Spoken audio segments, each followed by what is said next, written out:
Assalamualaikum warahmatullahi wabarakatuh, teman-teman semuanya, Bapak Ibu guru yang saya hormati. Di sini saya akan sharing ya. Jadi ada beberapa tips untuk kita menghadapi saat observasi kelas ya. Sini tipsnya sebenarnya itu sudah ada di platform Merdeka Mengajar ya. Kita buka saja. Cuma terkadang kita itu eh, tidak sempat mungkin ya waktunya untuk membuka atau membacanya. Di sini saya akan sharing berbagi. Di sini ada tips untuk guru saat observasi kelas. Nah, kita coba buka di sini ya. Apa di sini tips-tipsnya? Sebenarnya tips-tipsnya itu ada 3 langkah ya. Ada 3 langkah. Yang pertama jelang hari observasi, yang kedua saat hari observasi, kemudian setelah hari observasi. Jadi ada 3 itu ya. Nah, di sini apa itu observasi kinerja? Mungkin kita tahu sih observasi itu apa, tapi yang dimaksud di PMM ini observasi kinerja itu seperti apa? Nah, ini saya bacakan ya, Bapak Guru. Observasi kinerja itu membantu guru dan kepala sekolah untuk mengevaluasi dan merefleksikan proses pembelajaran di kelas. Saat observasi pada hari yang disepakati dengan atasan, guru tetap mengajar seperti biasa ya. Jadi seperti biasa mengajar seperti biasa saja. Sebenarnya atasan itu hanya ingin memahami aspek yang perlu ditingkatkan dan diperbaiki saja. Mungkin ada pertanyaan, apakah saat observasi akan dinilai? Nah, ini ya, ini mungkin pertanyaan sangat mendasar. Sebenarnya observasi kinerja itu bukan untuk melakukan penilaian, melainkan untuk menentukan batas dasar kinerja sebelum melakukan tindak lanjut. Jadi di sini namanya saja observasi itu bukan penilaian, teman ya. Jadi di sini adalah sebuah kegiatan untuk melihat em, seberapa jauh sih ya atas bagaimana mengajarnya guru-guru kita sebagai guru.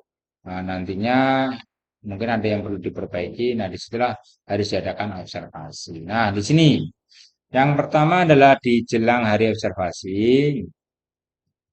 yaitu adalah simak rincian observasi berisi langkah yang akan dilakukan atasan. Ya.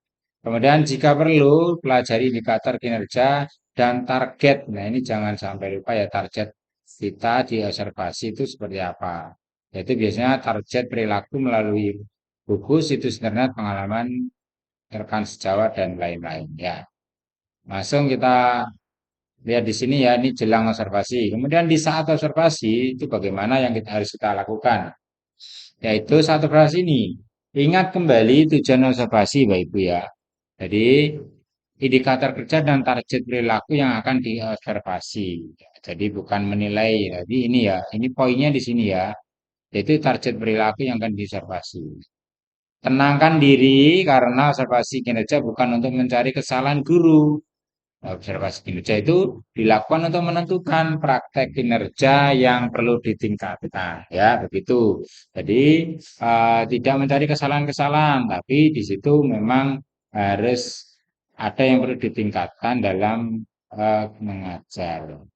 Dipersilakan atasan, nah ya, atau tim observasi untuk berada di ruangan. Jadi kita memang harus mempersiapkan karena observasi itu eh, memang penting karena kita bisa tahu kekurangan kita ya. Terus lakukan pembelajaran seperti biasa dengan menampilkan target perilaku yang sudah disepakati sebelumnya dengan kepala sekolah ya. Anda tidak perlu tampil sempurna. Jadi kita tidak perlu gugup seperti waktu micro teaching atau apa. Nah, ini biasa-biasa saja. Yang penting waktu kita itu menyepakati target saya nanti adalah ini, yaitu itu saja ya. Kita mengajar seperti biasanya. Tentunya yaitu sesuai dengan pembelajaran atau materi yang kita sampaikan hari itu ya. Bila sulit ditampilkan secara alamiah, buatlah simulasi bersama murid untuk menampilkan target perilaku yang telah dipilih. Jadi di sini bisa kita melakukan kegiatan yang di situ nanti bisa mewakili atau memberikan simulasi bahwa kita itu target kita sudah terlaksana. Ya. Kemudian setelah hari observasi, ya, nah, itu tadi kan waktu observasi di kelas itu ya, mungkin ya.